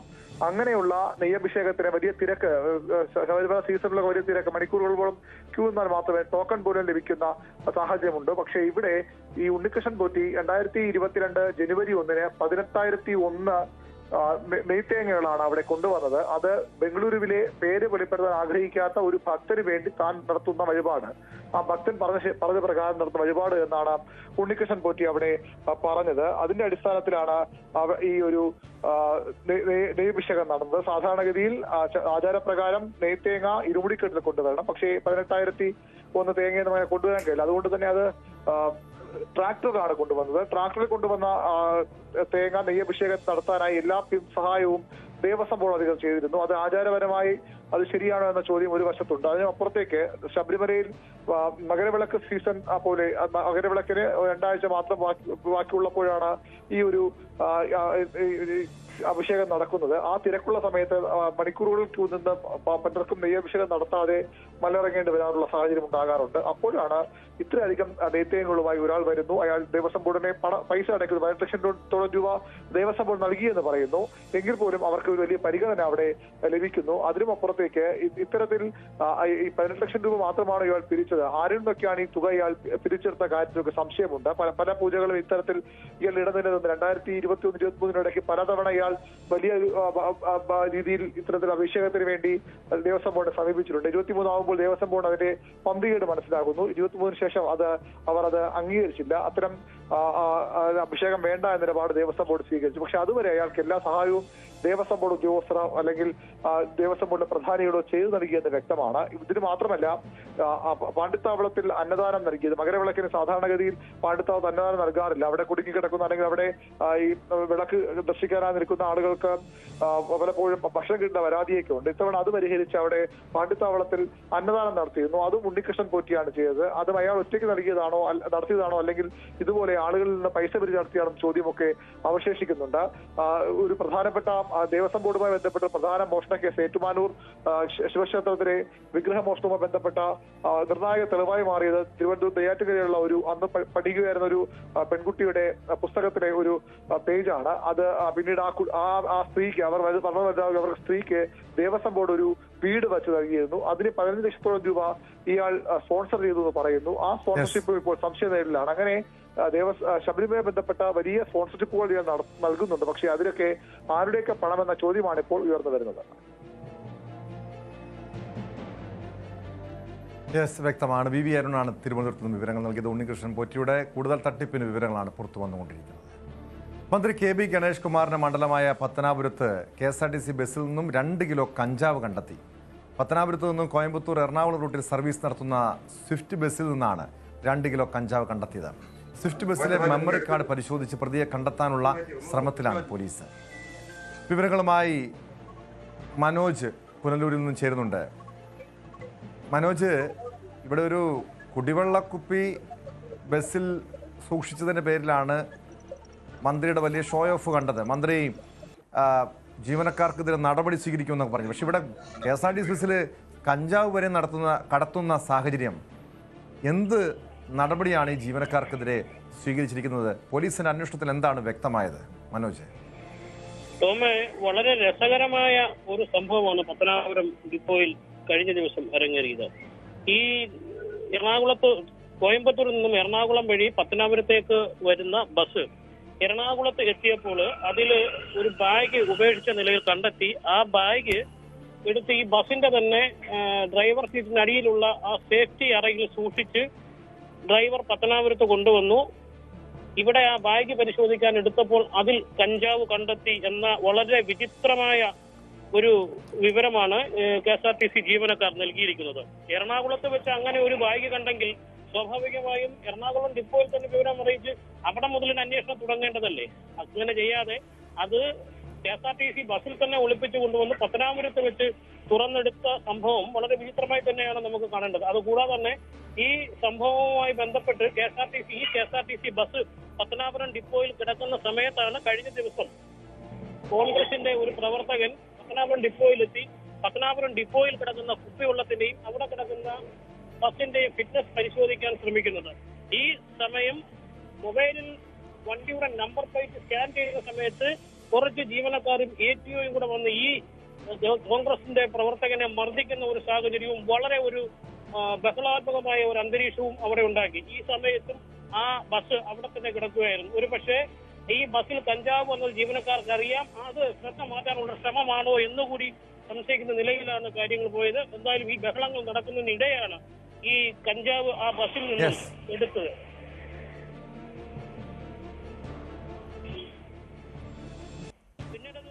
വ്യക്തമാണ്. മനോജാണ് വിവരങ്ങൾ നൽകിയത്. മനോജ് സൂചിപ്പിച്ചതുപോലെ അവിടെ ഒരു പഞ്ചായത്ത് അംഗത്തിന്റെ ഇടപെടലൊക്കെ ഉണ്ടായതാണ്, നമ്മൾ കണ്ടതാണ്. കഴിഞ്ഞ ദിവസം ഏറെ നാടകീയമായ സംഭവങ്ങളൊക്കെ ഈ പത്തനാപുരത്തെ KSRTC ഡിപ്പോയിൽ ഉണ്ടാകുന്നു. ആ പഞ്ചായത്ത് അംഗത്തിനെതിരെ KSRTC ജീവനക്കാരുടെ നേതൃത്വത്തിൽ അദ്ദേഹത്തെ കയ്യേറ്റം ചെയ്യാനുള്ള ശ്രമം പോലും ഉണ്ടായി. അവിടെ നിന്നാണ് ഒരു KSRTC ബസ്സിൽ നിന്നും സ്വിഫ്റ്റ് ബസ്സിൽ നിന്നും 2 കിലോ കഞ്ചാവ് കണ്ടെടുത്തിരിക്കുന്നത്. സൈബർ കേസുകളിൽ നിയമങ്ങൾ കർശനമാക്കണമെന്ന് നടി റിനി ആൻ ജോർജ്. രാഹുൽ മാങ്കൂട്ടത്തിനെതിരെ ആരോപണം ഉന്നയിച്ചതിനെ തുടർന്ന് കടുത്ത സൈബർ ആക്രമണമാണ് റിനി നേരിട്ടത്. തന്റെ പരാതിയിൽ അന്വേഷണം നടക്കുന്നുണ്ടെന്നും റിനി പറഞ്ഞു. CPM സംഘടിപ്പിച്ച പരിപാടിയിൽ പങ്കെടുത്തത് വിവാദമായതിന് പിന്നാലെയായിരുന്നു റിനിയുടെ പ്രതികരണം. അതിന്റെ സമയം വരുമ്പോൾ പറയേണ്ടി വരും. ഞാൻ പറയുന്നത് ഇത് നിർത്തണം. ഈ അനാവശ്യമായ സൈബർ അറ്റാക്ക് എനിക്കെതിരെയുള്ള, അതായത് ഞാൻ എന്തു വസ്ത്രം ധരിക്കുന്നു, ഞാൻ എവിടെയൊക്കെ പോകുന്നു, ഞാൻ ആരെല്ലാമായി ഫോട്ടോ എടുക്കുന്നു, ഞാൻ ചിരിക്കുന്നു, ഈ ഓരോ കാര്യങ്ങളും ഞാനൊരു കാര്യം സമൂഹത്തിന്റെ മുന്നിൽ പറഞ്ഞു എന്നുള്ളത് കൊണ്ട് എനിക്ക് എന്റേതായ വ്യക്തി സ്വാതന്ത്ര്യങ്ങളില്ലേ? എന്റെ വ്യക്തി സ്വാതന്ത്ര്യങ്ങൾ അനാവശ്യമായി കൈകടത്തി ഓരോ കാര്യങ്ങൾക്കും ഓരോ തരം കഥയുണ്ടാക്കി നറേറ്റീവ്സ് ഉണ്ടാക്കി ഇത് ഇവരുടെ സ്ഥിരം പരിപാടിയാണ് എന്നുള്ളതാണ്. പല സ്ഥലത്തും അവർക്ക് ഇഷ്ടമില്ലാത്തവർക്കെതിരെ, അവർക്കെതിരെ സംസാരിക്കേണ്ടി വരുന്നവർക്കെതിരെ പലതരം നറേറ്റീവ്സ് സൃഷ്ടിക്കുകയും എല്ലാവരും CPM-കാരാണെന്ന് അങ്ങ് തീരുമാനിക്കുകയും ചെയ്യുകയാണ്. ഞാനത് കൃത്യമായിട്ട് പറഞ്ഞൊരു കാര്യമാണ്. അതായത് ഈ അറ്റാക്ക് ചെയ്യുന്നവർ ഇത് നിർത്തിയില്ലെങ്കിൽ വീണ്ടും എന്നെ പ്രൊവോക്കേറ്റ് ചെയ്യാനാണ് ഉദ്ദേശിക്കുന്നതെങ്കിൽ ഞാൻ പറയാത്ത പല കാര്യങ്ങളും വെളിപ്പെടുത്തേണ്ടതായി വരും എന്നുള്ളത് തന്നെയാണ്. വിശദാംശങ്ങളുമായി കൊച്ചിയിൽ നിന്ന് ഡാനി ഇപ്പോൾ ചേരുന്നുണ്ട്. ഡാനി, ഇന്നലെ CPM സംഘടിപ്പിച്ച പരിപാടിയിൽ പങ്കെടുത്തതിന് പിന്നാലെ റിനിക്ക് നേരെ വീണ്ടും സൈബർ ആക്രമണം രൂക്ഷമാകുന്നുണ്ട്. ഇന്ന് അതിന് മറുപടി നൽകാനായി റിനി മാധ്യമങ്ങളെ കാണുന്നു. എന്താണ് വ്യക്തമാക്കിയത്?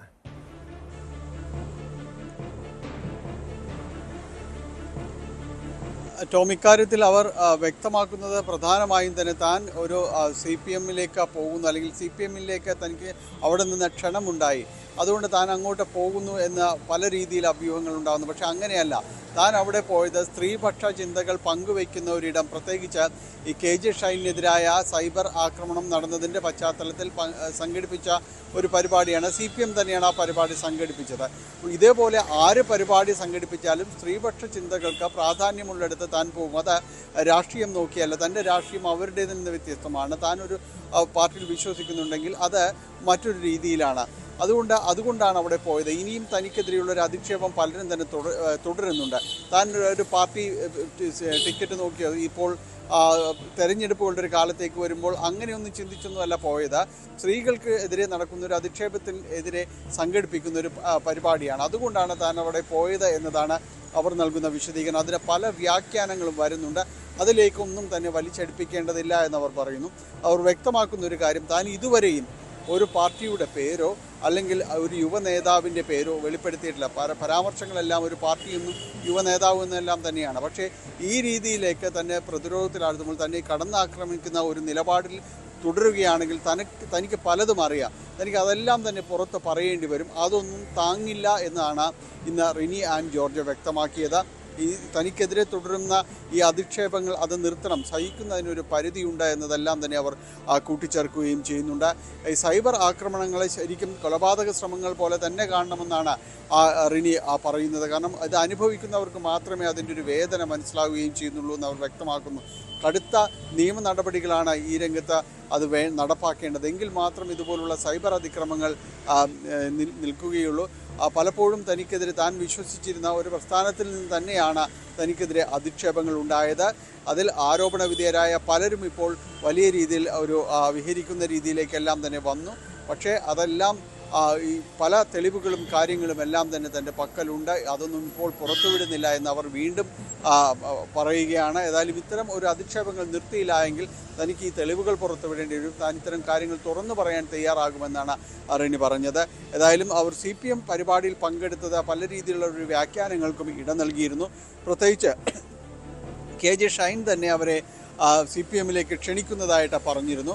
എന്നാൽ അതിനോടൊന്നും താൻ പ്രതികരിക്കുന്നില്ല. ഇതിനെല്ലാം തന്നെ മറുപടി പറഞ്ഞതാണ്. താൻ അങ്ങനെ ഒരു ഉദ്ദേശത്തോടു കൂടിയല്ല അവിടേക്ക് പോയത്. താൻ വ്യക്തമായും ഉദ്ദേശിക്കുന്നത് സ്ത്രീപക്ഷ ചിന്തകൾക്ക് ഒപ്പം നിൽക്കുക എന്നതാണ്. അത് ആരും പരിപാടി അത്തരം സംഘടിപ്പിച്ചാലും താൻ അതിൽ പങ്കാളിയാകുമെന്നും അവർ വ്യക്തമാക്കുകയും ചെയ്തിട്ടുണ്ട്. ടോം. വ്യക്തമാണ്. കൊച്ചിയിൽ നിന്ന് ഡാനി പോളാണ് വിവരങ്ങൾ നൽകിയത്. രാഹുൽ മാങ്കൂട്ടത്തിൽ ഒരു ആരോപണം ഉന്നയിച്ചതിനെ തുടർന്ന് അടുത്ത സൈബർ ആക്രമണമാണ് റിനിക്ക് നേരിടേണ്ടി വന്നത്. തൻ്റെ പരാതിയിൽ അന്വേഷണം നടക്കുന്നുണ്ടെന്നാണ് റിനി വ്യക്തമാക്കുന്നത്. സ്പോട്ട് ലൈവ് പൂർണ്ണമാകുന്നു. നമസ്കാരം.